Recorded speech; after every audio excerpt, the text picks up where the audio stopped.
everybody, it's Rebecca Johnson of Supergirl Radio. We will get started officially here in a little bit, but I wanted to go ahead and get the live stream started.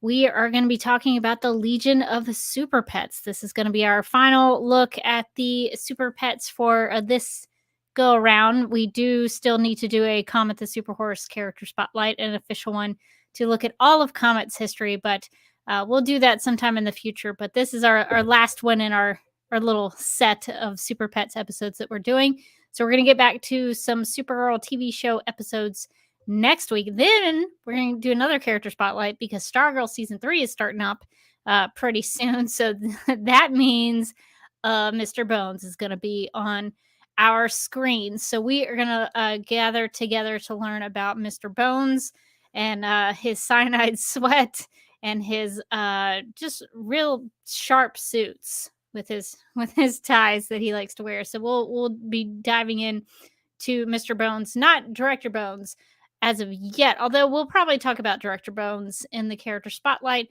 But as we know so far about Supergirl season Stargirl season 3, is that he probably will just be Mr. Bones. We don't know if the DEO is associated with him in Stargirl, but so that's kind of what's coming up. We'll probably get back to some Supergirl Radio rewinds. We'll be getting back to talking about some season 1 episodes and dive into that and get Morgan's perspective. And I'm going to check in with Morgan, actually see what's going on. Morgan told me that she might have to, just in case she gets an important phone call while we're on the live stream. She wanted to let me know. So I think it should be okay. We're going to be talking a lot about the comics. Actually, just primarily about the comics. Normally on a Supergirl Radio character spotlight, we dig into the comics and then all of the media interpretations that have spun out of those. But really, the movie, the animated DC League of Super Pets, and the Krypto, the Superdog animated series are really the only other depictions of them outside of the Art Baltazar DC Super Pet books universe. And let's see, some kind of Easter eggs throughout some of the animated TV shows from the DC world. They don't have a lot of depictions, so we're just going to focus on the comics, and we'll kind of go into how we're going to do that because there are a lot of stories involving the Legion of Super Pets. So we're going to talk about excuse me, that cough came out of nowhere. We're going to talk about the each of the original members, and then we're going to talk about a member who gets initiated, so we learn how that process works. Because there's a specific way that the Legion of Super Pets will bring in a new member. So we'll learn about that and dive into a couple of Legion stories. So this is also going to involve the Legion of Superheroes. So there's probably a good reason that the Legion of Super Pets sounds a lot like the Legion of Superheroes. So we'll get into that shortly. Okay, I'm going to take a few questions from the chat while we wait for Morgan. Mara says, yay, soon to be Director Bones. Hopefully he gets that promotion that he so deserves. We'll have to see. I think there's going to be a lot of his depiction of his time with Infinity Inc. I don't know. I haven't done the character spotlight research yet, so I'm going to find out all about that. Kenny Crayley asks, have you listened to Talkville yet? I've seen some things. I haven't listened to a full episode yet, but sounds like Tom and Michael having a real good time. So if you enjoyed Smallville, definitely give it a listen because Michael Rosenbaum has become a pretty good podcaster. So I appreciate that. All right. It looks like Morgan is there. Are you there? Hello. Morgan, have you listened to Talkville yet? No, I have not. I've thought about it and I subscribed to it. So I'm giving them those numbers, right? I'm giving them those downloads. You're supporting it, yeah. Am I giving them the listens? Nah, not yet. I'm sure it is delightful. Yeah, they seem to have a good time together. So I hope they're rediscovering it, Smallville, for the first time, really. Because back it was last Dragon Con, I asked Tom Welling and Laura Vandervoort a question about season 8. They didn't remember it. Season 8, a more recent season. They were way checked out by season 8. I bet they remember. He remembers season 1 better than he remembers season 8. I feel like by season 8 he was just like cha-ching. So maybe as they go through this, they'll start to remember. Oh yeah, we went to the Phantom Zone, and that weirdo at Dragon Con asked a question about that. That's what she was talking about. It's all coming back to me now. Yeah. So hopefully this will be a very productive podcasting experience for them, and definitely not something that is going to be a repetitive thing for the listener. That it'll be a brand new, fresh experience for everyone, I'm sure. All right. Well, Morgan, are you ready to get started and dig into? I can't wait for you to meet a particular set of villains in one of these stories. Exciting. So, they might involve brains. So this is going to be good. All right. So we are officially going to get started, and we'll be back in a second.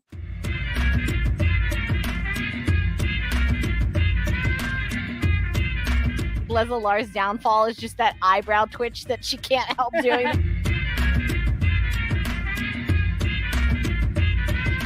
Could you imagine if Hope was like, let's add that to the PowerPoint?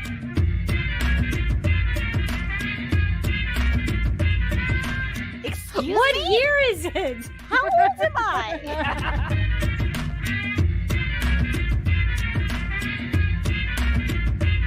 This is how a podcast breaks up.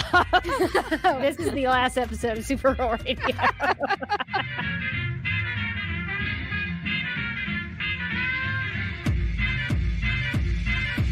You want a Kryptonian? You got one. Is it a movie about saving Argo? The answer to that one is no. It's called Witch for a Summer! Exclamation point. Where does she want to go? Ask her. Talk to her. Really commune with flat Supergirl. Did we set the bar too high or too low? I think we set the bar real medium. You're doing an intensely adequate podcast. Good.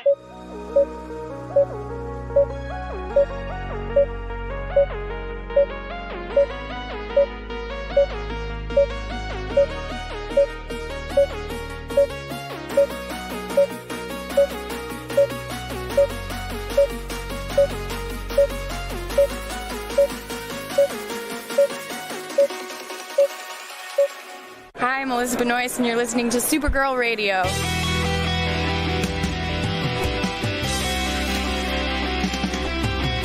McGurk! I love typing. Not mess with my Google Docs, Meeksy. Supergirl Radio is going live every night of the week. How do you like it? Is becoming a human burrito a plus or a minus? I don't know. It does seem snug. I mean, they say you are what you eat. Kira. I love that. So I do a podcast called Supergirl Radio, and one of our segments is Lena Luthor, Boardroom or Ballroom, because she looks like a boss in this coat.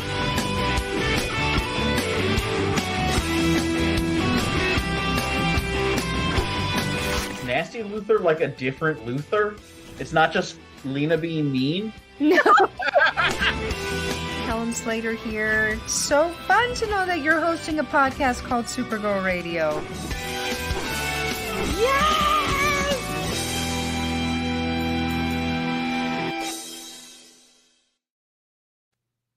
Welcome to Supergirl Radio, your source for all things related to the CW Supergirl TV series and the character of Kara Zor-El. My name is Rebecca Johnson. I'm working Glennon. And for this episode of the podcast, we are live and wired on the Supergirl Radio Facebook page and the DC TV Podcast YouTube channel to shine a spotlight on the Legion of Super Pets. This Supergirl Radio character spotlight is going to involve multiple characters of the Legion of Super Pets team. There are quite a lot of them. Ooh. Lots of pets in the comics. So what we're going to do is we're going to start with the first comic book appearances of each of the original members. And there's 4 of them. So we'll get into those. And then we're going to talk about the first appearance of the team. And then we're going to see an example of how a new member is initiated for those who don't know. So we're going to get to that story as well. So the characters that we will cover will be Krypto the Super Dog, Streaky the Super Cat, Beppo the Super Monkey, Comet the Super Horse, and then a Proty 2. So what happened to Proty 1? We'll get into Proty 1 because there is a reason that Proty 2 is the second one. Twist. Things did not go well for Proty 1. Aw. We'll just say that. But those are the characters that we're going to talk about. And you can check out all of these stories that we are going to discuss. And I would recommend that you do. You can check out all these stories and more in what's called Tales of the Super Pets, which is a DC Comics collection that we have linked in the video description below the live stream. And we will include in the audio podcast show notes. So if you would like some more Super Pets, definitely check that out because there's a lot more stories. You can read about Wonder Woman's kangaroo in that collection. Yeah.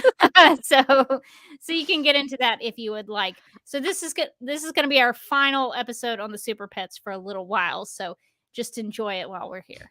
Enjoy that Super Pet content while it lasts. I'd also like to note that if you are, say, Googling Tales of the Super Pets, so you want to purchase it, it's spelled TAILS. A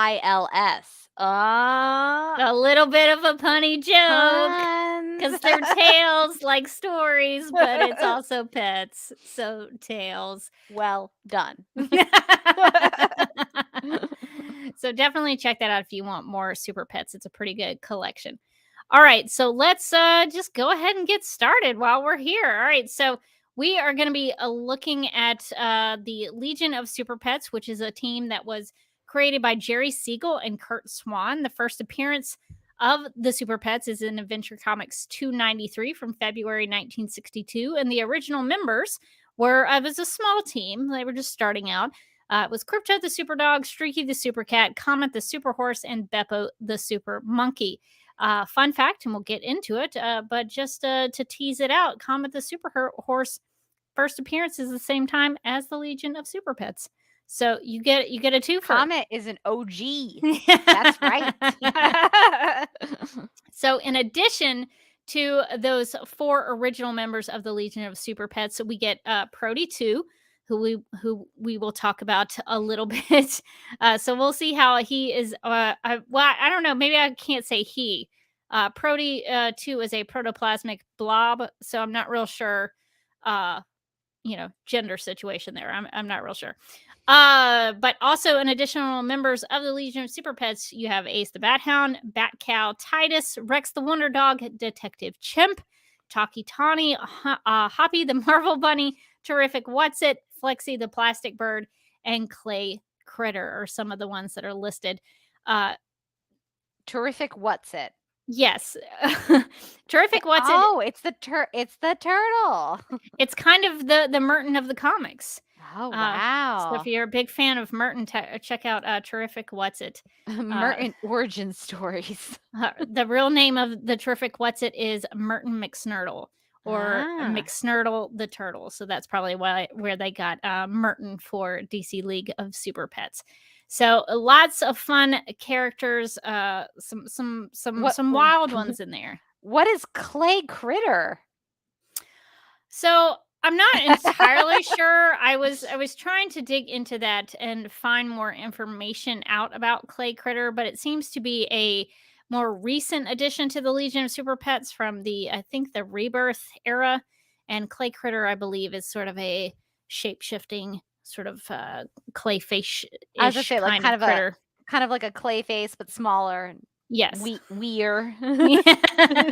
Just a critter, just a wee little clay face. So the Legion of Super Pets have quite the lineup, but we don't, just for the sake of time, we don't have the time to get into Clay Critter. Although maybe that is for a future Supergirl Radio episode. We will consider it in the future if we want more Super Pets content.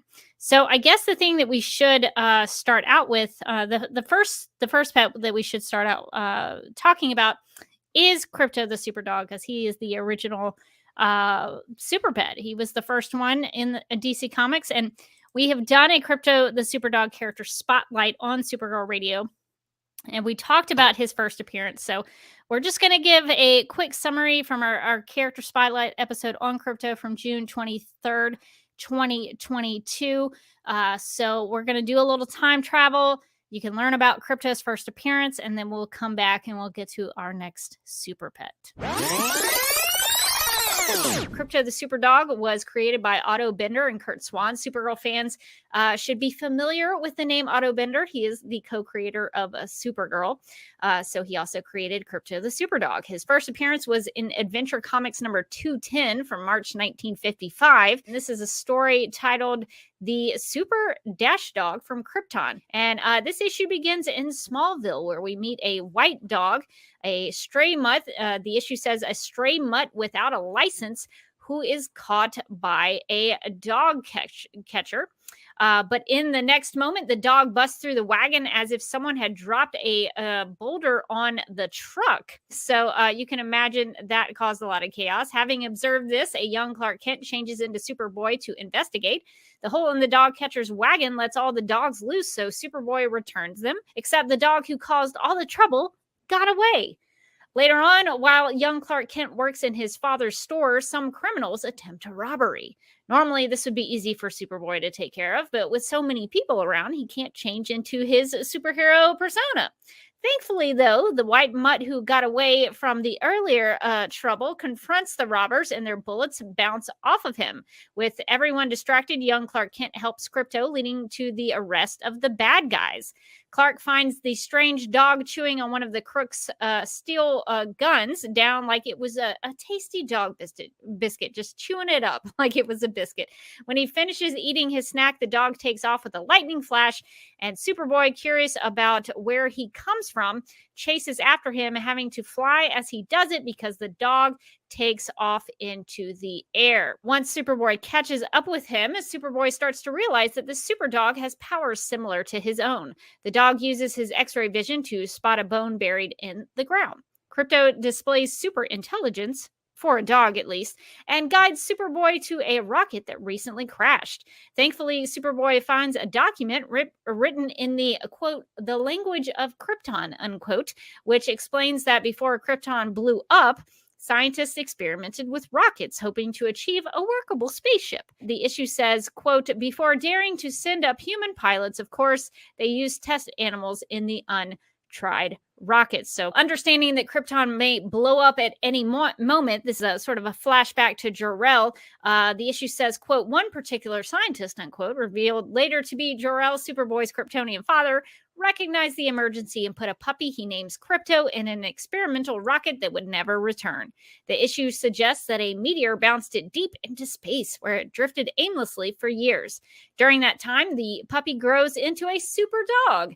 That information that Superboy finds in the rocket leads him to the conclusion that because the record he found was written by his father, Krypto is actually the pet he had as a baby. Having a super pet sounds like a lot of fun at first, but Superboy soon realizes that Krypto's friskiness, as the issue says, could cause harm. Krypto is stubborn and won't let go of part of a plane that Superboy needs to weld back together. To trick Krypto to let it go, Superboy uses super ventriloquism to mimic the sound of a cat's meow, which Krypto follows. This gives Superboy the chance he needs to weld the missing chunk of the plane, and the pilot is able to regain and maintain control of the aircraft. Like any other boy taking care of his dog, Superboy and Krypto build a doghouse for Krypto using large stones.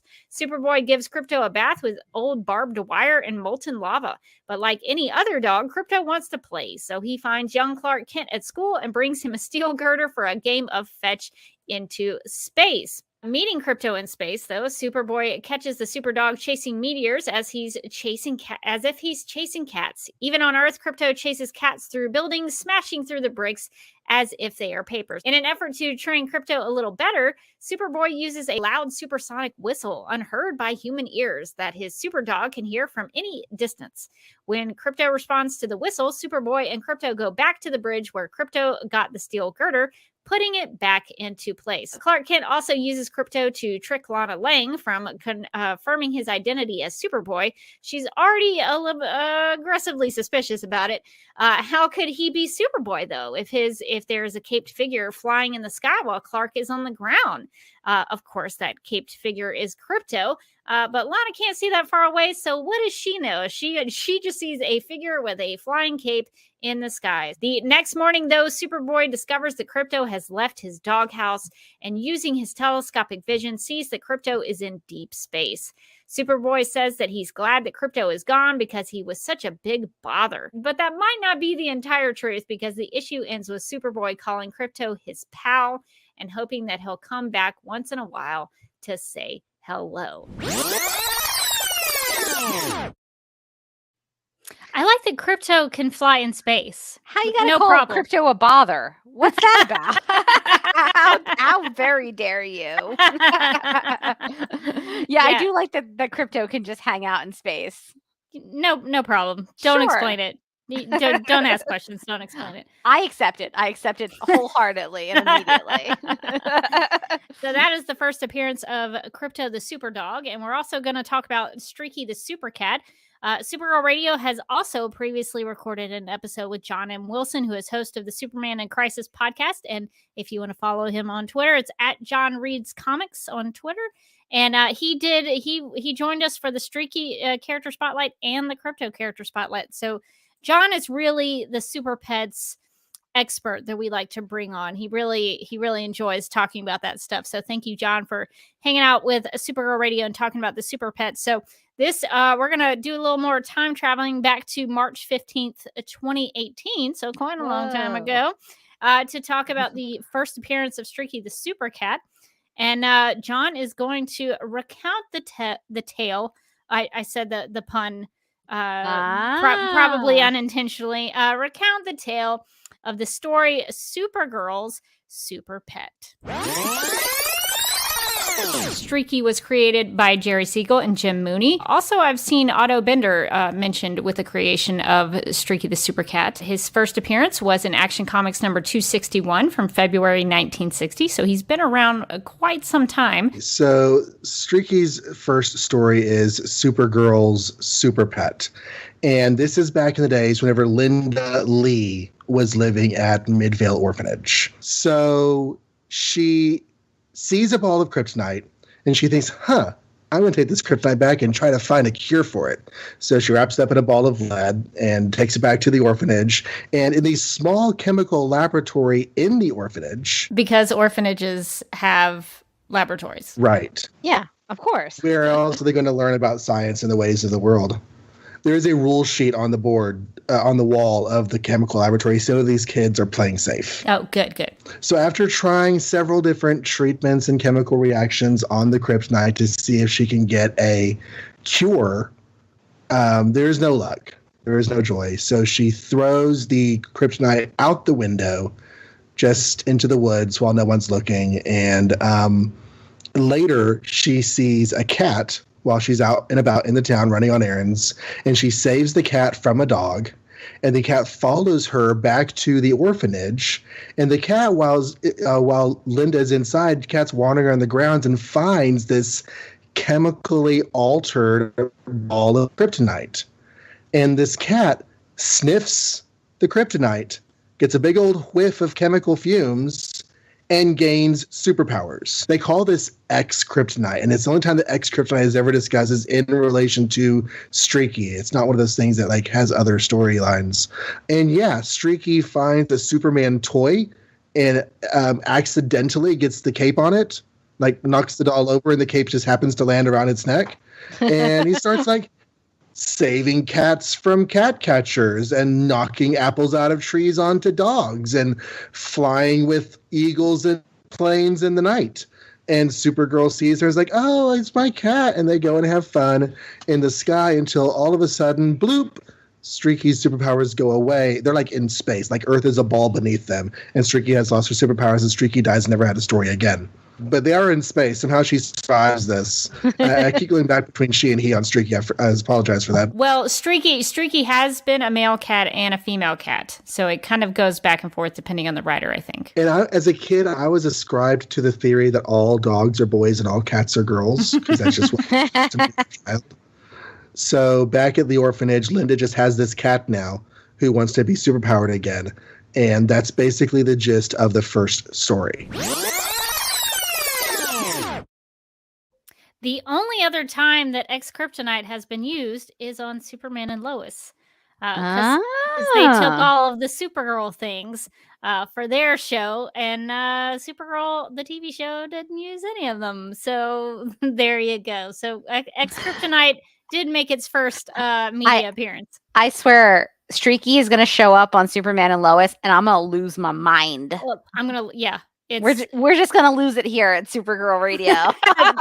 We're going to live stream that week, and it's going to be nothing but a big Streaky on Superman and Lois rant. That's all it is. So that is Streaky's first appearance. Streaky would go on to lose superpowers and regain superpowers and lose superpowers and regain superpowers. So they couldn't roller coaster for Streaky. So they couldn't really decide if they wanted Streaky to continue having superpowers, but that was kind of Streaky's thing for a little while. All right, so one of the characters that we have not talked about on Supergirl Radio that we need to get to as an original member of the Legion of Super Pets was Beppo the Super Monkey. So we're going to talk about Beppo and Beppo's history. So Beppo was created by Otto Bender, who should be familiar to Supergirl fans as one of the co-creators of Supergirl. So Beppo was created by Otto Bender and George Papp. And Super Monkey's first appearance was in Superboy number 76 from October 1959 in a story titled The Super Monkey from Krypton, because most of the time they come from Krypton. Streaky is a rare occurrence. All right, so in this story, it starts off with what the issue refers to as Mom and Dad Kent. I guess this was before they would call them Ma and Pa Kent, but Mom and Dad Kent here are taking Clark to see the monkeys at the Smallville Zoo. And Clark interacts with one of the monkeys who starts to imitate his movements and actions.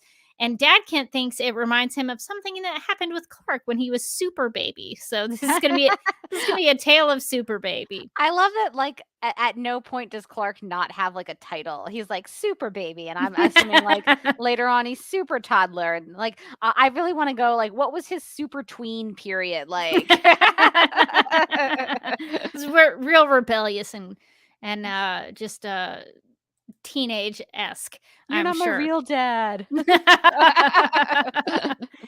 kind of like that in Man of Steel a little bit. That's true, actually. So this is a story of a Super Baby. So Dad Kent is recalling something that happened when Clark was Super Baby. So in the story, Clark is using his super memory to recall events from his childhood, and Superboy recounts for the reader the time that he was able to see past events as they happened by overtaking the light rays that left Earth years ago. So they overly explain how Superboy is able to see past events. Really, I mean, Krypto's flying in space, and we buy it. So we can't just have a flashback. Like they had those on Saved by the Bell. Like they didn't have to explain that like Zach Morris was like flying around the Earth backwards. We get it. So overly complicating a flashback here in Superboy number 76. All right, so when Superboy sees the past event of him as a baby crashing to Earth, he sees a stowaway on board his rocket. A small monkey. This small monkey was one of Jor-El's test animals. So Jor-El was really testing quite a bit on these animals on Krypton. So after Jor-El. I mean, I guess how else were they going to do it? I guess. So after spending some time with other animals, the superpowered monkey uses his telescopic vision and sees Super Baby and wants to play with the flying baby because Super Baby can fly. Yeah. So the monkey decides to imitate whatever Super Baby does. So he puts on similar clothing and jumps into some water, even though Super Monkey's jumping into where Dad Kent is taking a bath, and Dad Kent not real happy about it. Interrupting his bath. So in the neighborhood, though, an old-time organ grinder who lived in Smallville is making his rounds and has a monkey with him named Beppo, who collects coins from the people. So I have a lot of questions, Morgan. I hope you're paying attention because I have questions, and maybe you can answer them after this issue. So there's a lot of complications with this Beppo story. Many questions so far. So the organ grinder with the monkey is named Beppo.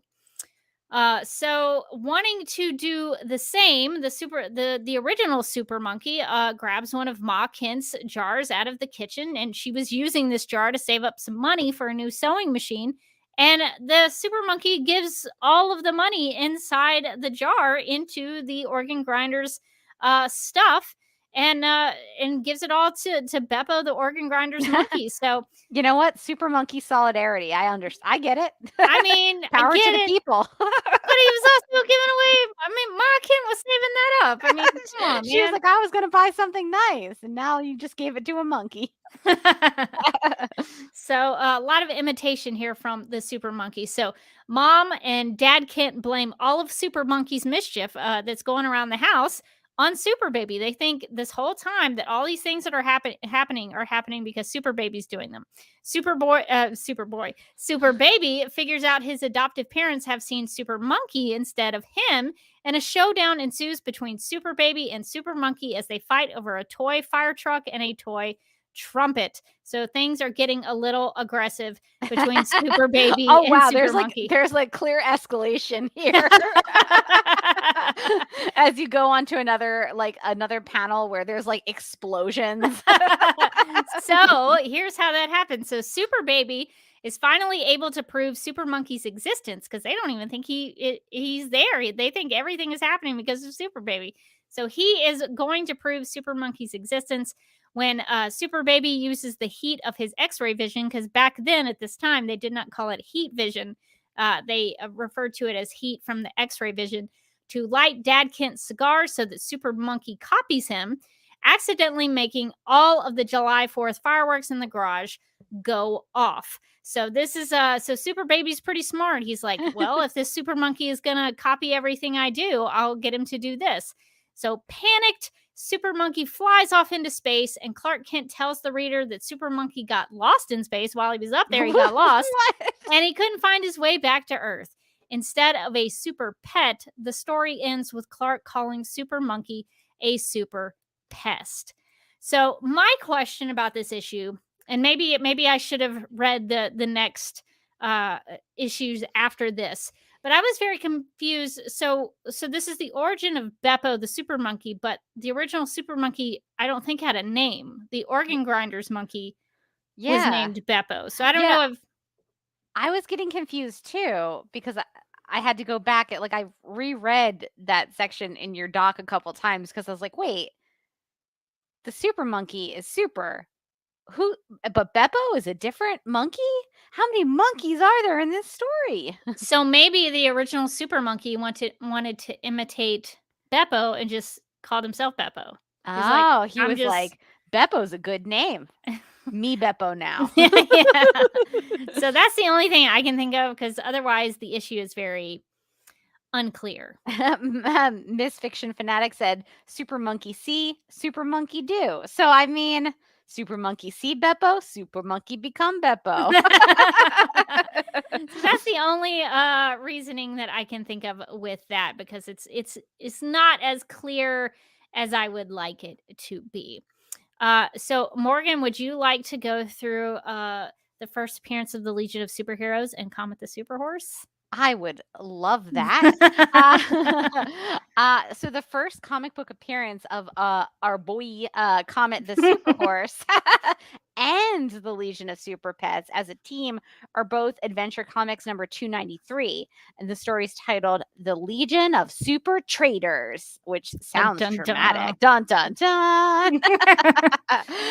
In this issue, Clark Kent attempts to save a plane from crashing over Smallville's outskirts, but a reckless impulse seizes him, which causes Superboy to wreck the plane instead of save it. Wait, what? So can we dive into this psychology here?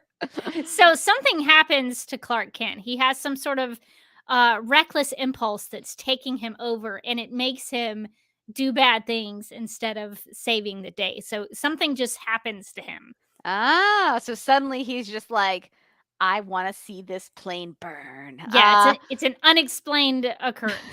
Okay. As Superboy shatters the propeller, Krypto, the super dog, flies in to save the day. And Krypto says, what's going on, man? This isn't the last strange behavior for Superboy in this issue, because he also almost throws Krypto into a kryptonite meteor swarm. Thankfully, it doesn't happen because he snaps out of it. Man, Superboy, come on. How could you do Krypto like that? He's got Krypto by the tail, too. By the tail, even. Where's his dignity, Superboy? Okay, so the next day, Superboy gets a coded message from the Legion of Superheroes through his signal lamp. So Superboy meets Cosmic Boy, Saturn Girl, and Lightning Lab in the Gobi Desert. They explain to Superboy that they need Superboy's help in updating their records of which Kryptonian criminals have been banished to the Phantom Zone before Krypton's destruction. I'm sorry I'm laughing, but it's just like, oh, we called you here for some like light clerical work. We just need you to file some things. And we're in the midst of like a whole system upgrade. You wouldn't understand, Superboy. You're just too busy like throwing dogs into meteors and crashing planes. But some of us have real jobs. Saturn Girl, go collate those files. Also, I really enjoy the signal lamp. Me too. It's literally a lamp in a room in the Kent house, and it's getting a message coming out of it. And you think it would be something like supernatural looking or like next generation looking, and instead it's just some lamp that lights up. And he's like, oh, did that lamp just light up by itself? Time to go to the Gobi Desert. Saturn Girl needs me to file. So after identifying Jax Ur and General Zod, Mon-El, a friend of the pod, I guess, who is in the Phantom Zone because Superboy put him there until he could find a cure of lead poisoning. I feel like putting Mon-El in the Phantom Zone and then being like, no, I'm totally coming back for you. It's kind of like Alex Danvers being like, I'll never forget you, Pa. He just like bumps into him in the Phantom Zone. He's like, ooh, this is so awkward. I'm still working on it, I swear. They just need me to file some stuff. Okay, so he bumps into Mon-El. Mon-El appears from the Phantom Zone to warn Superboy that the Legion plans on betraying him and freeing the criminals from the Phantom Zone. Uh-oh. You mean they weren't just updating their systems? He's like, oh, they got me right where it hurts. Like boring administrative tasks. Who would have foreseen this? We've been made. Oh my God, so good. So realizing that their plan A failed, Cosmic Boy, Saturn Girl, and Lightning Lad call for plan B, which involves blasting Superboy with kryptonite rays that incapacitate him to the point that his Superboy robots can't even save him. He's got robots? Yeah, Superman family always had robots. You remember the Linda Lee? Cal-X, yeah. You remember the Linda Lee robots in the tree, right? Oh, that's right. Yeah, maybe we need to do more of a dig into Linda Lee. I think at some point we'll get there. Linda Lee deep dive, I think.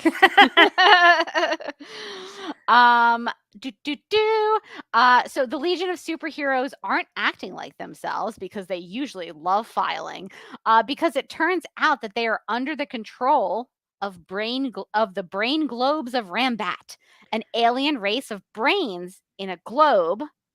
Thus, brain globes. Sorry, I'm following along with the story as well. So I just need to take pauses to take it all in. The brain globes need to steal Earth for their survival and consider Superboy to be the only one who could oppose them. The brain globes of Rambat used to have bodies, but upon acquiring the power to work mental miracles, they discarded their clumsy bodies and assumed a more infinitely efficient brain globe form. They're like, you know what? We honestly, you guys judge us, but we've never looked or felt better. You ever have lower back pain? Because guess who doesn't? This brain. So for the audio listener, this is the brain globes are literally a brain in a globe. It's just it is what it sounds like. It's just it's a round ball. There's a brain inside of it, but they are looking fabulous. While focusing so much on Superboy, the Legion of Superheroes find themselves released from the Brain Globe's control. Sensing Superboy's peril, the Krypto, the super dog, arrives. The Legion comes to the conclusion that the Brain Globes can't control the minds of super animals. The Brain Globes threaten Earth with an ultimatum, so Krypto can't fight them on his own. Dun dun dun. What?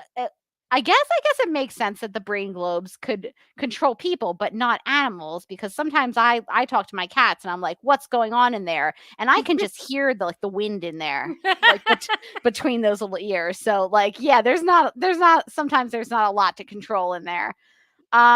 So the Legion of Superheroes form a plan to use 4 super pets against the 4 Brain Globes, which requires them to travel through time and collect Comet the super horse, Streaky the super cat, and Beppo the super monkey to form the Legion of Super Pets. There's an editor's note in this section of the comic that reads, "Yes, readers, this is a preview glimpse of a super pet Supergirl will own someday in the future." Oh, It's a little tease. A little to more tease. Comet the super horse. They're like, oh, look at this horse. Got to know more about him. I love that he's just like Comet is such a draw that they were just like, no, just give him a little bit of Comet. They'll be back for more. Okay. In what is described in this issue as one of the most amazing battles this planet has ever seen, this new army of super animals teams up with the Legion of Superheroes to defeat the Brain Globes, who exclaim that they will never return to Earth because it is protected by ultra powerful super animals that they cannot mentally control. Yeah, that's right. In your face, globes filled with brains. You didn't see that monkey with a cape coming, did you? I like that Supergirl is on Comet and she's yelling charge. Yeah, that is actually Saturn Girl. Twist. So Saturn Girl gets to pal around with Comet the Super Horse before Supergirl does. I am truly shocked. Like, I am betrayed as a Supergirl fan that the first person to ride Comet wasn't Supergirl. It was Saturn Girl. Disappointing. But I like Super Monkey's really committed to that costume, though. He really is. He's like, this feels great and I love it. Yeah, it's not just the cape. It's like the blue shirt and the red shorts with the yellow belt. I mean, a full-fledged costume, I think. He saw it on Super Baby and he was like, I like that. I needed to get some of that for myself. Okay, so the Legion of Superheroes officially name these 4 pets, Krypto, Streaky, Comet, and Beppo, the Legion of Super Pets because they are an animal branch of their super club. Yeah, so this is why there's a difference in the name between the Legion of Super Pets in the comics and DC League of Super Pets in the movie.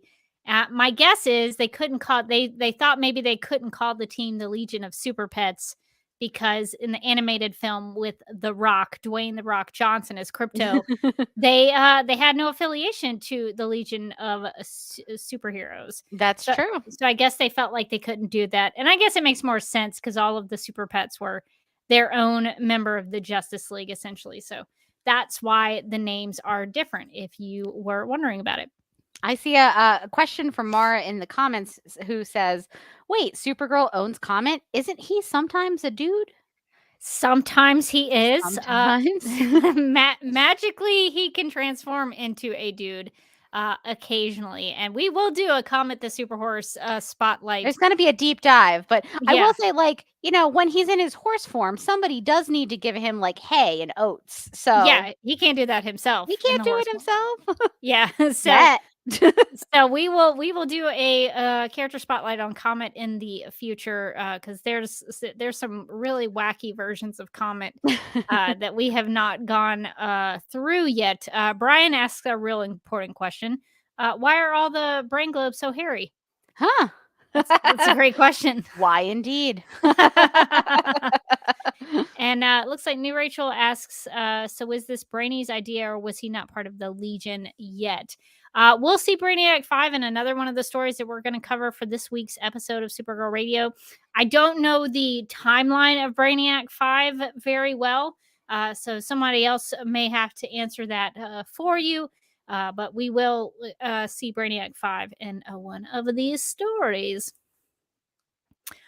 All right, so let's get into. So we've met all the members of the team. We've met Krypto, his first appearance, Streaky's first appearance, Beppo's question mark first appearance, because I guess the super monkey in the story is supposed to be Beppo. And we got to see Comet the super horse in the Legion of Super Pets first appearance. They happened at the same time. So we got through all those stories. So let's actually talk about Proty number 2. We're going to learn about this super pet. So to see how an applicant is inducted into the Legion of Super Pets, we're going to learn about the tale of Proty 2. Let me see if I can get this pulled up. This is Adventure Comics number 322. So Proty 2 is a shape-shifting alien who can imitate anything. So a lot of these super pets like to imitate things. But this one is kind of a more of a shapeshifter in that way. So if you want to think about Proty 2 in that way. And if you are wondering why he is Proty 2 and not Proty 1, Proty number 1 actually sacrificed himself to save Lightning Lad. So R.I.P. Proty number 1. But it looks like Proty number 1 went out in a blaze of glory very heroically. So, more power to Proty number 1. So Proty number 2 has a lot to live up to, I think. Yeah, clearly. So, all right. So let's get into the story. So the first part of Proty's initiation into the Legion of Super Pets is found in Adventure Comics number 322. From July 1954 in a story titled The Super Tests of the Super Pets. And the Legion of Superheroes and the Legion of Substitute Heroes are in this story, and they are teaming up to unmask the mysterious criminal known as the Time Trapper. So, Morgan, just to stop down and make sure you don't get lost in all of this, are you familiar with the Legion of Substitute Heroes? I am not. If you were to guess who they were, what would your guess be about the Legion of Substitute Heroes?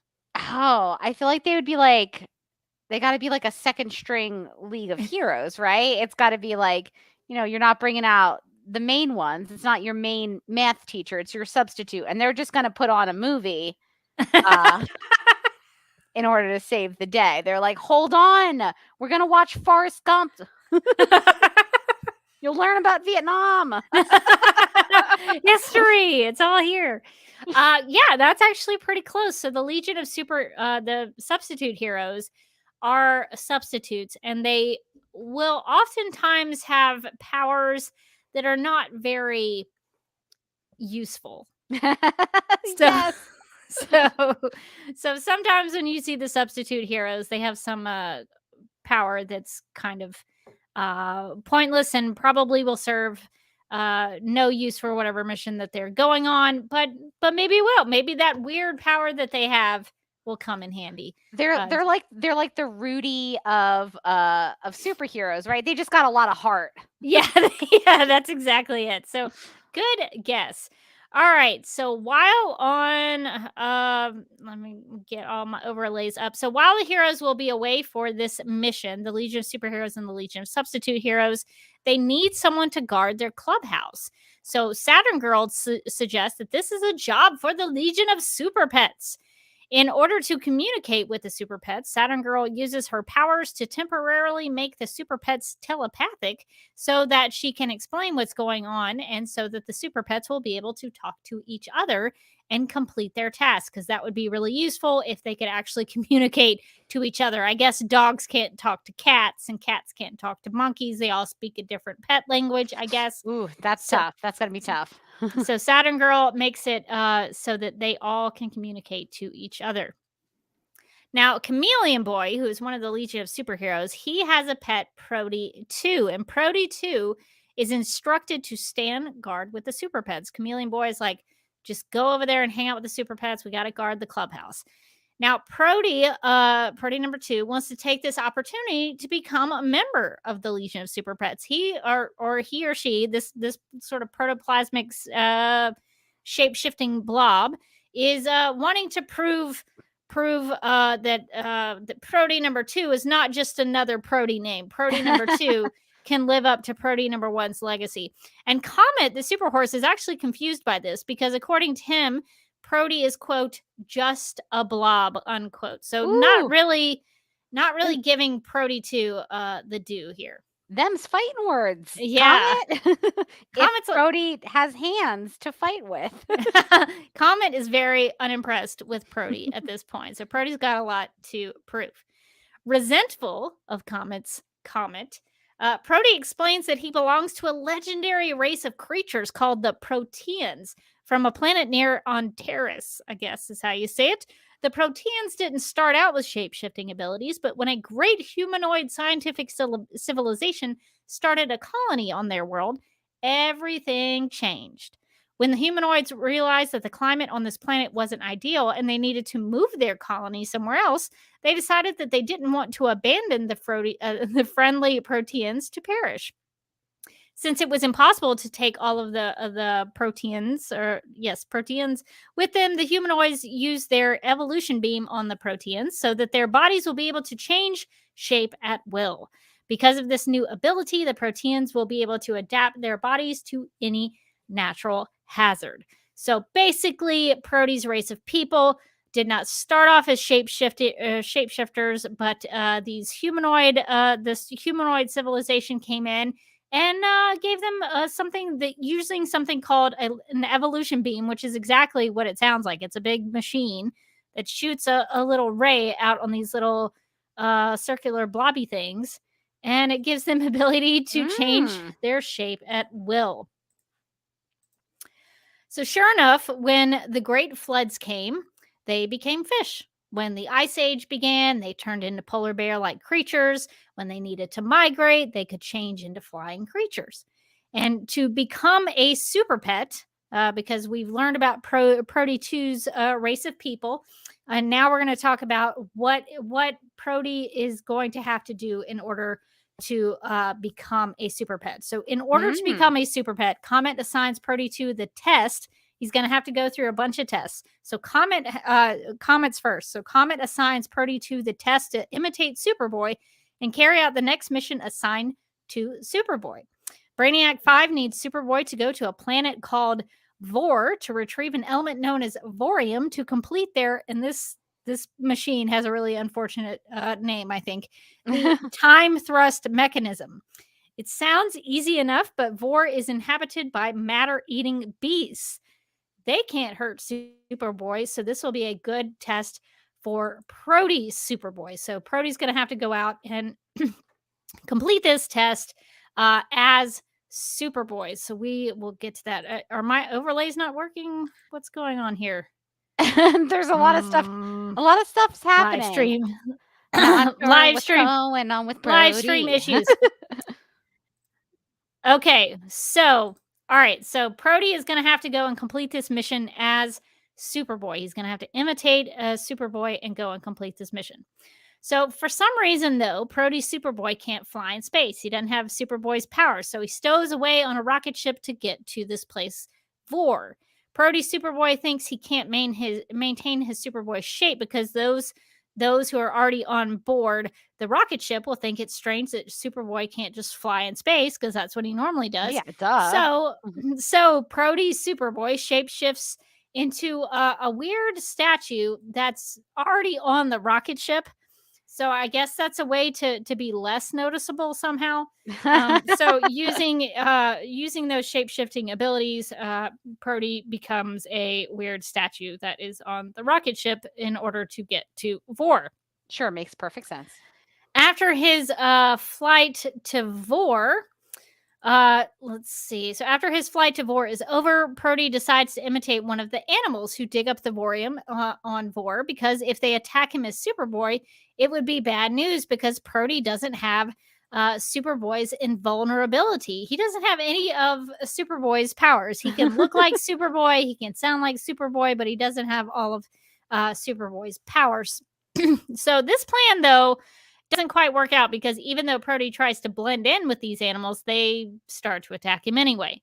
So Proty ends up grabbing some of the Vorium and turns into a bird to escape the matter-eating beasts. So Proty's got part of the mission successfully completed. All right, he's done it. gotten the Vorium from Vor, and he figured out a way to do it even though he didn't have Superboy's abilities. So having successfully retrieved the Vorium, Comet is actually impressed. Comet was not thrilled with Proty in the beginning, but Comet now is like, okay, I see you've successfully completed this mission. So Comet is impressed now. But that triumph is over because now Streaky the Super Cat has a test for Proty. So all of the Super Pets in the Legion of Super Pets are going to test Proty. So now Proty. So Streaky the Super Cat is up next. And this time Proty must become a Legionnaire and go with Saturn Girl on a mission. And this is going to be quite the challenge because since Saturn Girl has telepathic powers, she might be able to see through Proty's disguise. So this is gonna be something to see. So this story of Proty's initiation is a 2-parter. Whoa. So we've gotten through the first part. So we've only seen him complete the 1 mission. So now he's got to go and do whatever Streaky orders him to do. It's almost like a fraternity hazing. It sort of feels like it is. Sort of feels like that. So Morgan, do you want to go into part 2 of Proty's tests? Of course. I want to see like the next Ninja Warrior-esque obstacle course he has to make it through. So part 2 of Proty's tests from Adventure Comics number 322. See the pet of 1,000 faces. Transform it. I mean, that's a pretty good tagline. That's a great nickname. I feel like Proty's been workshopping that. He's like, I got a great one, you guys. And they're like, you got to finish all these tests first. So he transforms into Chameleon Boy. That seems smart. Because he's going to accompany Saturn Girl on a mission to investigate whether or not they are being spied on. Dun, dun, dun. So her suspicions are correct. I mean, could you imagine if it wasn't? It was like, no. Turns out no one's spying on us. The end. Saturn Girl and Proty Chameleon Boy discover a remote-controlled electronic eye watching all of their preparations to go up against the Time Trapper. And this eye is pretty freaky looking. I don't like it. It's like an eye in like a cage, like an open cage. Yeah. That's how I would describe it. Yeah. It looks like one of those things that you put air plants in, like and like fancy table centerpieces. It does sort of look like that, yeah.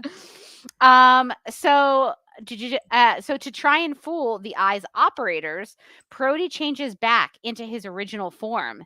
When Saturn Girl is attacked by one of the electronic eye's rays and knocked unconscious, Proty turns into a big black jellyfish to cover the front of the eye and block its vision. Unable to see where it's going, the electronic eye crashes and is destroyed. Proty, as Chameleon Boy, retrieves a groggy Saturn Girl and returns to Streaky, who has to admit that Proty has passed that test. So Proty's like, all right, I got the first one. I got the second one. I saved Saturn Girl. This has got to be the end of it, right? Like, I did it, right? You guys got to let me in. And they're like, not so fast, you blob. Because the Super Monkey now has a test for him. And he says it's a tougher test. So, I mean, this seems a little unfair. It feels like they should go easier on him, but they're like, no, let's ramp it up. Yeah, you gotta start small and ramp it up. Yeah. So Proty is asked to guard the Legionnaire clubhouse for 1 hour, which on its surface doesn't seem that hard at all. Which means he'll have to keep members which means he'll even have to keep members of the Legion of Superheroes out of it. Ooh. So Proty considers all of his options on how to complete this task. One option is to resemble a huge Z-bomb ready to explode, but Superboy and Mon-El would see it's fake by using their X-ray vision. So another option is to look like one of the Tri-Hydras of Saturn to scare them off, but Proty thinks that nobody would actually be terrified of it, which is kind of brutal to the Tri-Hydras. and Lightning Lad and Starboy would probably use his powers on the Trihydra. So he's like, I don't want to get in the middle of all that. And also now the Trihydras are like writing like a strongly worded letter to Proty. Like, we are great. So Proty adopts a new shape of one of the 10 armed, 50-fingered natives of Procyon or Procyon, maybe? Procyon? I think you're right. Procyon. So Proty uses the scientific equipment in the Legion of Superheroes storeroom and constructs a trap, hoping to battle the Legionnaires. Brainiac 5. Baffle. He's trying to trick Baffle. I was like, wow, he's going straight to battle real fast. Proty's got escalation. Suddenly Proty's got some bloodlust after like the third test. He's like, I can't do it anymore. Proty's about to snap. No, he's trying to baffle the Legionnaires. Brainiac 5 can't even understand its technology. So they won't dare risk coming inside the clubhouse. Proty's a phony machine bluff helps him pass Super Monkey's test. So that's pretty good. He becomes such a complicated machine that Brainiac 5 was like, never mind. Not worth it. So the last test for Proty gets back. Proty's like, yes, I crushed it, right? We all know I crushed it. And now I'm in. And Krypto goes, not so fast. Krypto's like the last test, obviously, because he's the OG. He's in my imagination, he's just like sitting on like a giant throne of dog bones. And he's like, come closer. It's like the Godfather, but with Krypto. on my daughter's wedding day. So the last test for Proty is from Krypto the Superdog, who tells Proty that he's got to act like a fleeing criminal, and who tells Proty that he's going to act like a fleeing criminal, and Proty is going to have to track him down. If Proty doesn't catch Krypto in 2 hours, Proty fails the test. So now the 24 clock goes up. Yeah. Chung chung. It's only 2 hours, so it's really only 2, not 24. Take the 4 off. So he's got 2 hours to find Krypto. So I guess Krypto is good at hiding. We'll find out. Yeah. So Proty won't have any superpowers for this test. So he puts on one of the Legion's flying belts. Smart. Good thinking, Proty. Which is pretty hilarious. Like the belts on the blob. It's pretty funny to me. It's just kind of around his blob-like middle. He's wearing it though. He's doing it. He's flying. He is wearing the heck out of that belt. He is crushing that belt. It reminds me of like the early 2000s when everybody was like, and then just put a chunky belt on it. That's what he's doing. He's accessorizing his powers, just putting a chunky belt on it. So, thinking that Krypto is hiding in a giant waterfall, Proty changes into a supersized salmon to leap up the waterfall. And Proty was right. Really, the first place he looked, he figured it out. Chung chung, like that would the 24 counter is like, oh, okay. He's got like another hour and 58 minutes, but good job. Krypto was hiding inside the waterfall, and when he spots Proty coming closer, Krypto does get away at super speed. Okay, all right. So he found him the first time, but Krypto got away, which seems kind of like cheating on Krypto's part, but whatever. Yeah.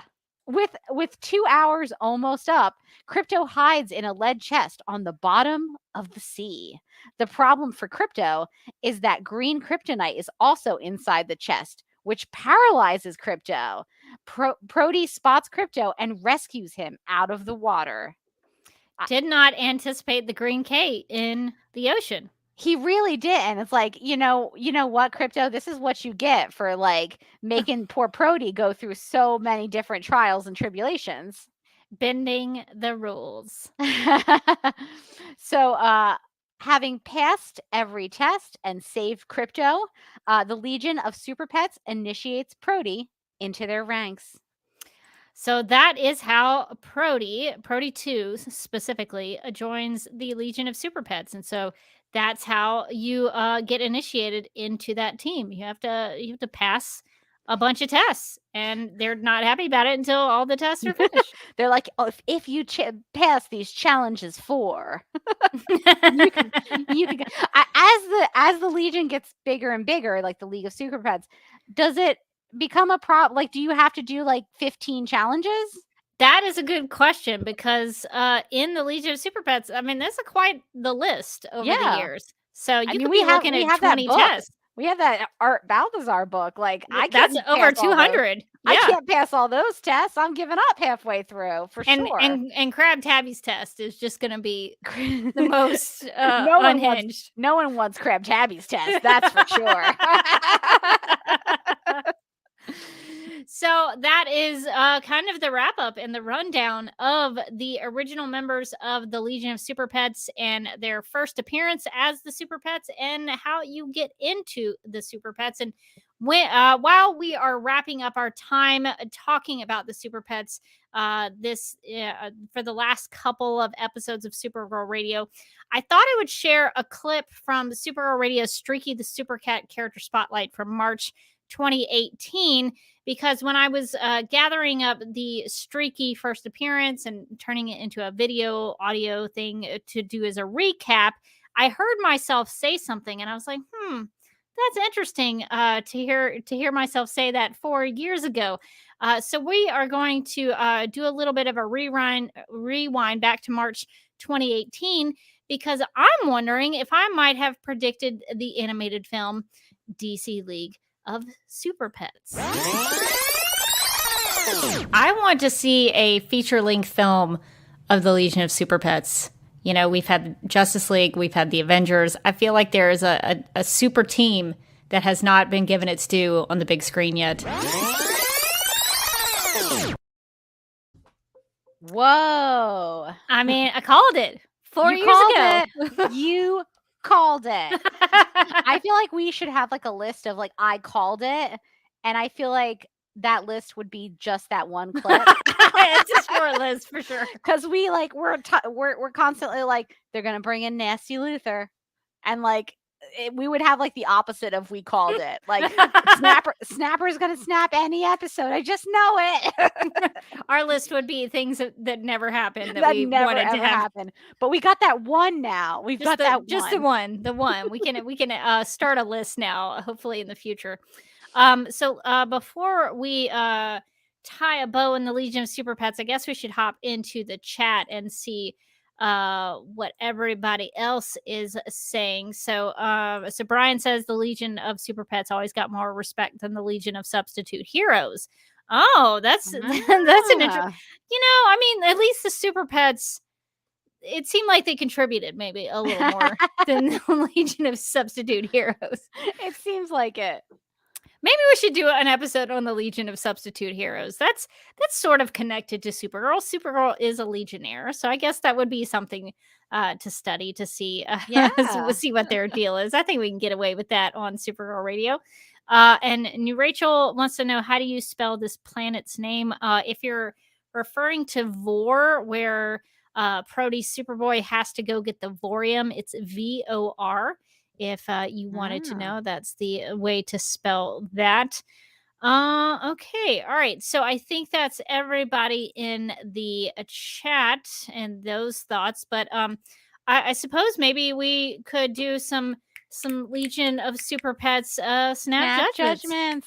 In the game of Snap Judgments, each person is presented with 2 options, but must only choose one.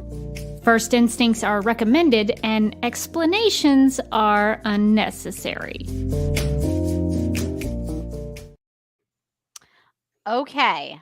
Would you rather be telepathically linked to someone else or use a signal lamp in order to receive messages?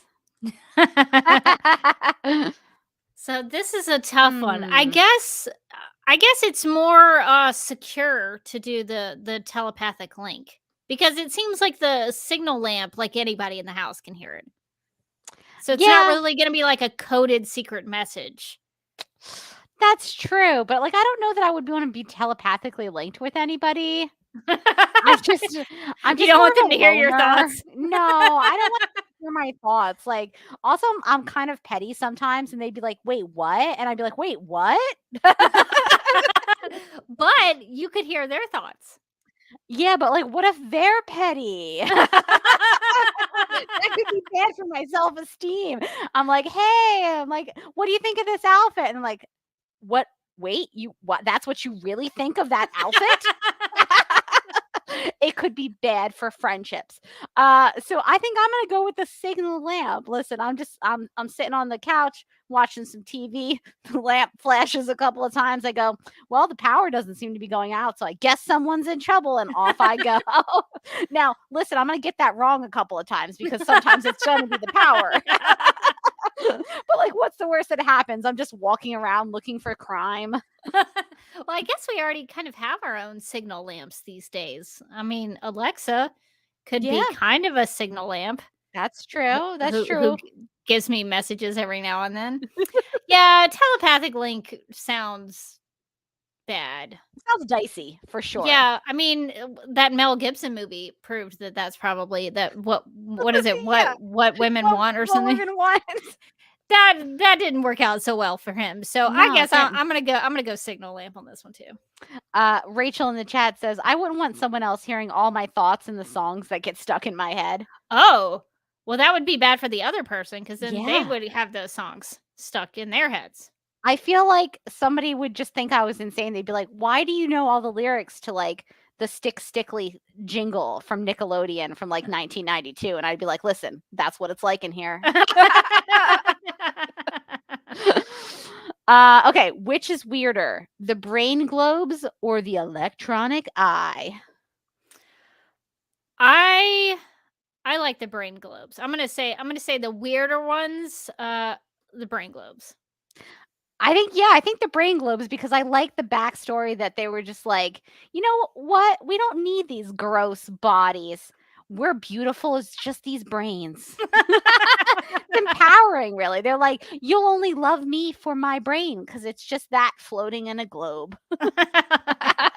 Yeah, I'm a big fan of the brain globes. I don't know if they've made any other appearances in any other stories, but I think that they should be brought back. I think they could be a good addition to another story. So maybe in a future Supergirl story, maybe she'll encounter the brain globes. I think it's funny to watch a horse fight a brain in a globe. I think that's what I need. It was like the greatest battle ever in the history of the world. I agree. That's what they said. That's what they said. And I don't disagree with them.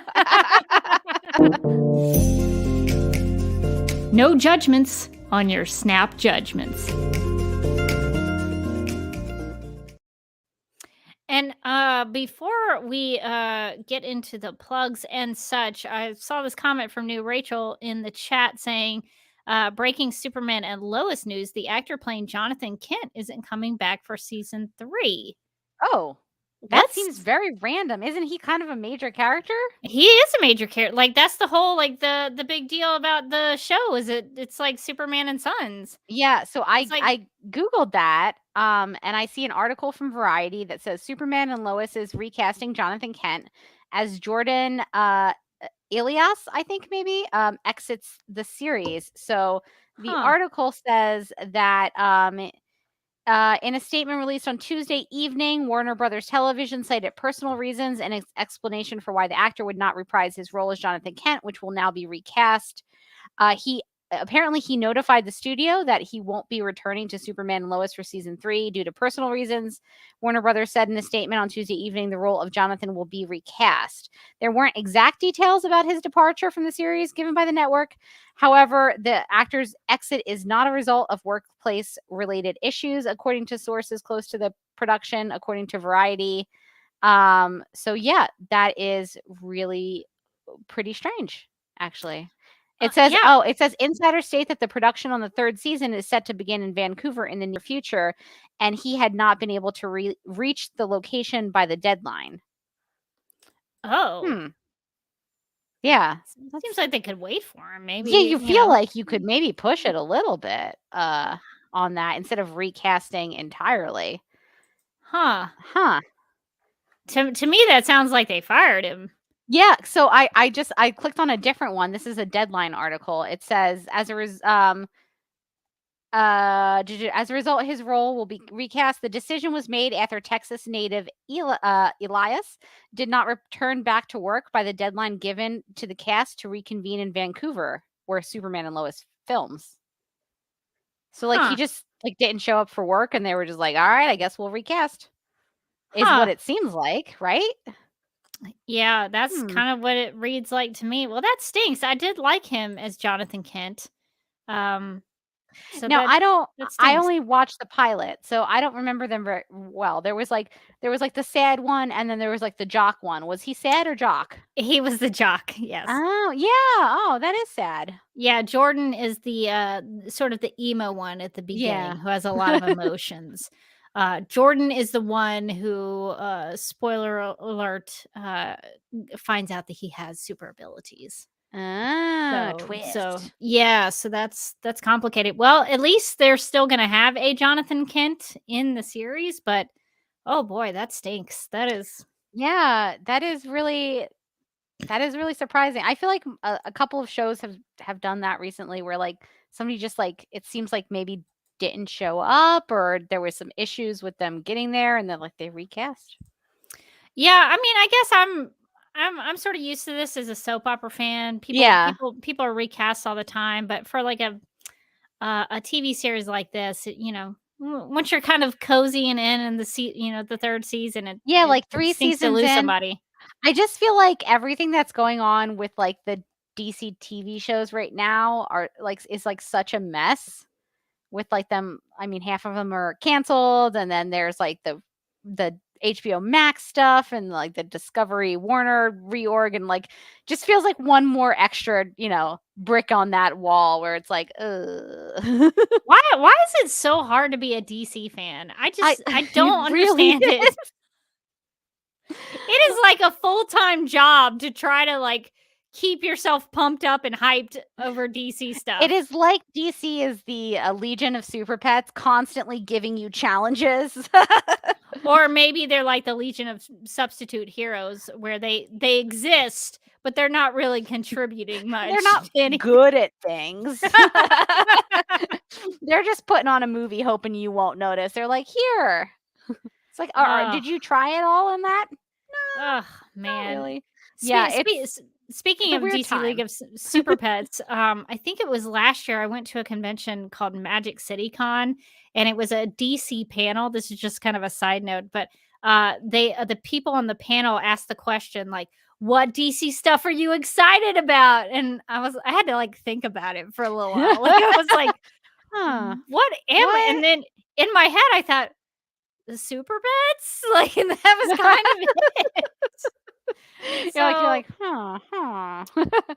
DC needs to get their act together, because it is. I always talk about it, but I get so jealous of like Marvel fans. Marvel fans get everything they want, and DC fans we're just like hoping things we love like stay afloat. I know. I was just thinking about like, I'm so hyped this week for like the premiere of She-Hulk, one of my favorite Marvel characters, and like meanwhile it's like, yeah, all your DC shows got canceled and we're recasting some of them. Okay. It's not even the first show that they recast a major part in, because they had to do that with Batwoman. Oh, yeah. And that was also for personal reasons, I think. Yeah. Oh, yeah. Yeah. So that was quite the conundrum. But yeah, it's so hard to be a DC fan. And I wish that was not the case. I wish we were excited about things all the time. Oh, come on, DC, you got to give us something. I don't want to go into this a lot, but I saw that Ezra Miller came out and gave a statement this past week. We're never gonna see poor Sasha Callier in the Flash. We're never gonna see it because that movie's never coming out. Yeah, so I think he's trying to Ezra I think is trying to sort of soften the waters But Sasha Kaje, I don't think we're gonna get to see her Supergirl. So, I'm still fingers crossed. Maybe they'll just kind of like put it out on HBO Max. I feel like at this point they're gonna be like, that tax write-off is sounding a lot better by the day.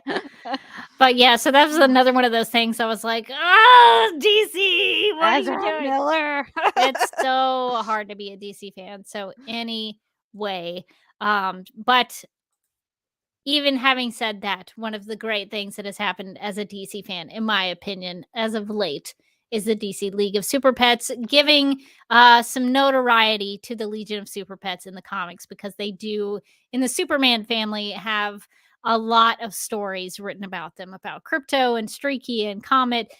So it is so nice to be able to see one of these teams from the comics get some big screen notoriety and get out there more in the general public. So people who don't read the comics, they know about the Super Pets now. So that is very exciting, in my opinion.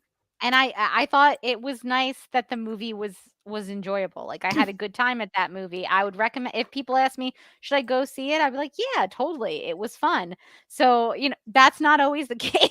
No, it isn't. Unfortunately, it's not always the case. So I can say, like, it's nice to have a DC movie that's like out there, like getting people more excited about things in the comics. That was actually enjoyable. So who knows what else is going on with the DC stuff? Most of it seems bad, but at least we got the Super Pets. At least we had the Super Pets. Well, that is going to do it for this character spotlight on the Legion of Super Pets.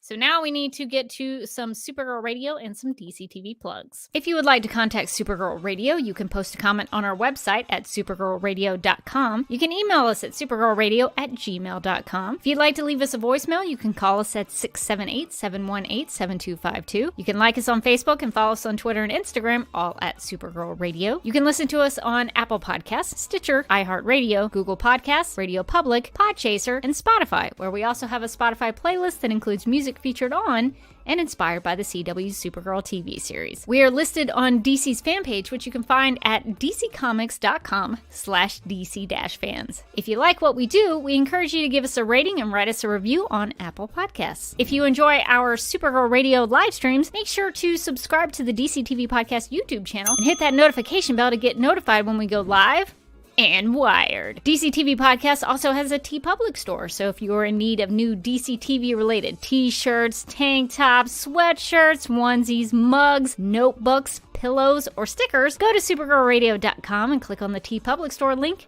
at the top of the page. Supergirl Radio, Superman and Lois Radio, The Flash Podcast, and Legends of Tomorrow Podcast, Black Lightning Podcast, Batwoman Podcast 2, and Titans and Doom Patrol Podcast just for you, Justice League Dark Podcast, Green Lantern Podcast, Stargirl Podcast, Strange Adventures Podcast, and finally my favorite of the bunch, DC TV After Dark, where you're allowed to say fuck.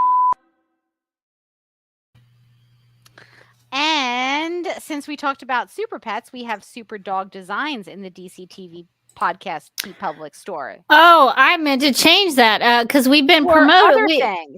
we've been promoting the Super Dog designs for a little while, so I thought we could mix it up this week. So we've got Legion of Superheroes stuff. We've got a Comiker Girl Super Friends design. So while I only notated in the Google Doc because I forgot to change it that we were doing Super Dog stuff, you can get Super Dog designs. You can get all kinds of stuff. T-shirts, hoodies, mugs. But we also have some other things. So check out the Comiker Girl designs and the Legion of Superheroes stuff that we have in the DC TV Podcast TeePublic store.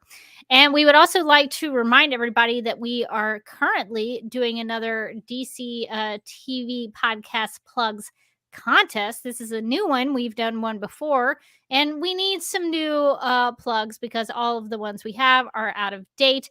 So if you would like to participate, here are all the details. Supergirl Radio needs new DC TV podcast plugs, which means that we are holding another plugs contest, and we invite you to submit your recordings of how you would promote the DC TV podcast on Supergirl Radio. We want you to do that so that I do not have to do that. It's very important that you do it, so I don't have to. You can be as creative as you want to be, but we do have one requirement, and that's that you need to make sure you mention all of our podcasts in the DC TV Podcast Network. And in case maybe you have forgotten what those are, I will list them like so. That's Supergirl Radio. That's the one that you're listening to right now. The Flash Podcast, Legends of Tomorrow Podcast. I hear that one's really great. It's pretty good. It's pretty good. The Lituation Room, DC on HBO Max Podcast, which maybe one day will be sponsored by HBO Max. HBO Max, where I like to watch stuff. The Stargirl Podcast, Superman and Lois Radio. They're not in the Arrowverse, but we're still allowing them to be on the network. What a ring that probably threw them for, where they're like, excuse me, we're not in the Arrowverse. Green Lantern Podcast, the Sandman Podcast, Justice League Dark Podcast, and DC TV After Dark. I hear that one's pretty good too. That one's fine. That one's fine. That one I think is still being workshopped. So how do you get on Supergirl Radio? What you do is you email an MP3, a WAV, or an M4A to supergirlradio@gmail.com by our contest deadline, which is September 30th. We will choose the winner, and the winner will receive a prize in the mail, which will consist of Superman Family Adventures, Volume 1, DC Super Pets, Superpowered Pony, which is a story about Comet the Super Horse, and maybe also an additional surprise. We might sneak something that you didn't expect in there. Just might. So we've been talking about the Legion of Super Pets in this episode of Supergirl Radio, but we have some Legion of Super sponsors that we would like to thank. These people are Michael, Sam, Anne-Marie, Yvonne, Nicola, Leslie, Abby, Irmgard, Miriam, Nicole, Lizeth, Faith, Brian, Ethan, and Danny. If you would like to become a Legion of Super sponsor, you can go to patreon.com/Supergirl Radio. And Morgan and I have recorded some episodes for the Patreon on our vacations that we took recently on our podcast vacation. All the places we went, all the things that we saw, all of the menus that we ate, things like that. You can check that out on the Supergirl Radio Patreon. So if you would like to subscribe and support us over there, we have some exclusive things that you don't get. You get your regular Supergirl Radio episodes for free, but if you want some extra Supergirl Radio stuff, the Patreon is the best place for that. The content is so exclusive, you guys. It's so exclusive, and I think it's some of our best stuff. I think is on the Patreon. I agree. We do some deep dives into like various cult documentaries that we're watching. If that intrigues you, you've got a lot of stuff on the Patreon just waiting. I've been doing a real documentary binge, I guess is the best way to call it. I've been bouncing around on the different platforms looking for documentaries to watch. So I want you to start just like texting me the good one, because I always feel like I always want to watch a documentary, but then I just like never know which one to watch, and then I'm just like, forget it.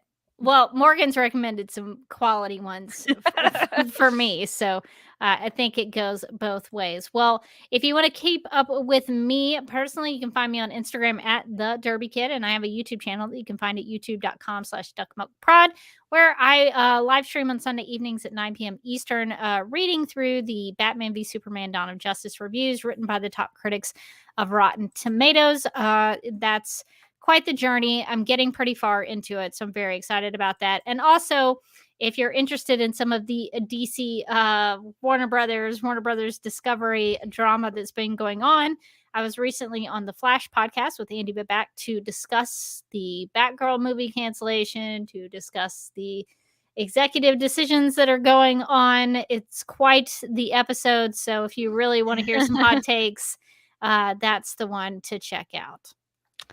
And you can find me on Twitter and Instagram. I'm at Mojotastic. And you can also find me as a co-host on DCTV After Dark and also the Legends of Tomorrow podcast, where we just released a recent episode about the first half of Harley Quinn. And we will be talking about the DC Madness next week. We'll be recording an episode, so that'll be coming out next week. So keep an eye on it. We were going to record it last week, and then we were like, I don't know. I feel like if we wait another week, who knows what could happen? Yeah. And look at it continues. The news continues. Did you see the recent news that they were like, the CW sees that like the average age of its viewer is like 58, so they're going to start they're going to start making programming to that age demographic. That is surprising. They always targeted the younger audience. I have many questions about that. A lot of them is like, okay, so you're telling me that like the people who are watching Riverdale, the average age of them is 58? And if that's true, are you going to be making more Riverdales? Because it sounds like they're going to be like pivoting to more unscripted content, which really just means like, hey, what's the cheapest thing that we can make and put on? Let's do that. Usually, but I thought that was, I'll have to find the article and send it to you because it made me laugh a lot. Just imagining like the average 60-year-old sitting down being like, what's Archie getting up to this week? Is he gonna fight a bear? In my day, Cheryl was Scarlet Witch, so who knows? Yeah, I think that's really interesting because one of the things that I've been interested in looking at with all this Warner Brothers Discovery stuff is they seem to be looking at numbers and analytics, which seems so different from the previous executives that were at Warner Brothers. They didn't seem to care about that at all, about who was watching, who their audience was their audience happy, were they not happy? They didn't care. So Warner Brothers Discovery at least is looking at that stuff. I think it's a surprising thing to find out because now that I'm thinking about all of their programming, seems like a weird way to write your shows because I hate to say it, a lot of the Arrowverse shows sometimes would dumb it down for the audience. And it's like, if your average viewer is 58 years old, I think they can follow along with your story. You don't have to make it so simple that or make it so ridiculously complicated like the totems. Like, respect your audience and their ability to stay with stuff. So that is surprising. It seems a little strange because, like, on the one hand, no part of me can wrap my mind around the average age of a viewer of the CW network being 58. Like, just like thinking about all the programs and like none of them, I'm like, yeah, 58 seems like the right average age for that one. But then on the flip side, they kind of in the announcement were like, yeah, we're gonna, because the average age is older, we're gonna start making programming for that. And I was like, well, you're telling us that the programming that you currently air is attracting people who are like that age. So are you just gonna make more Riverdales? Like, I don't really get the strategy there. Doesn't seem. I think really what the strategy is like, hey, scripted stuff is expensive and people love reality shows and those are cheap. But that's just me. It could be. I think really what they should do is have superheroes in a reality show. Yes. Best of both worlds. They sort of did that on Robot Chicken and it was pretty funny. Have you this is so off topic, but have you ever watched I think it's Amazon Prime show, The Boys? I have not watched The Boys. It's tough. Honestly, it's tough. I wouldn't recommend it as a binge. It is very dark in that, like, it's like this idea of like, what if they were superheroes, but they were terrible, terrible people? And for me, I can only watch so much of that at once. But so we're getting through the third season very slowly because every time Mike wants to watch it, I'm like, oh, I don't know if I have it in me right now. But they have like a superhero reality show aspect where it's like kind of like The Voice, where it's like, who's gonna get on the team? Is it this superhero or this superhero? And it's like stuff like they're like, in the back going like, well, this person's polling really well, It's It is very enjoyable. I've heard that they've done like nods to Zack Snyder and Hans Zimmer and things like that. So I would probably be into it, I think. Yeah, you can kind of see where some of the characters, like kind of what they're supposed to, the one character is kind of Wonder Woman-esque, and like the crazy guy is the crazy main character is kind of like a Superman, like a Superman Captain America cross that's just crazy. The show is surprisingly good. It is just it's like after you watch like a couple episodes, you're like, whew, I gotta step away from the computer and like look outside. I may try it. We'll see how that goes, but I may give it a go since it seems like something I should know about. So I think I should maybe watch it at some point. So, and I will say Chase Crawford, who I love from Gossip Girl, who was like a character who was like charming but not very bright, plays kind of the same character in this show, but he's hilarious in it, and he like gets into a cult at some point. It's amazing. Well, now you've sold me on it. I know. I was like, this is gonna get it. I was not aware there was a cult aspect to the show. Now that I do, I'm much more interested. Okay, so that's gonna do it for the boys radio for this week. But this is gonna do it for this episode of Supergirl Radio. But until next time, I'm still Rebecca Johnson, and I'm still Morgan Glennon, and we hope you enjoyed learning about the Legion of Super Pets.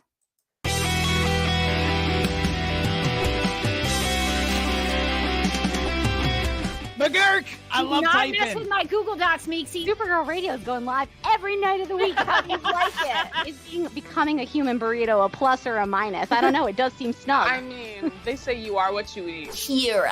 I love that. So I do a podcast called Supergirl Radio, and one of our segments is Lena Luthor, Boardroom or Ballroom. Because she looks like a boss in this coat.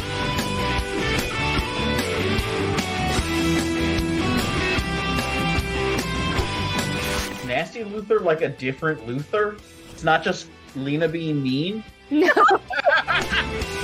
Helen Slater here. So fun to know that you're hosting a podcast called Supergirl Radio. Yeah!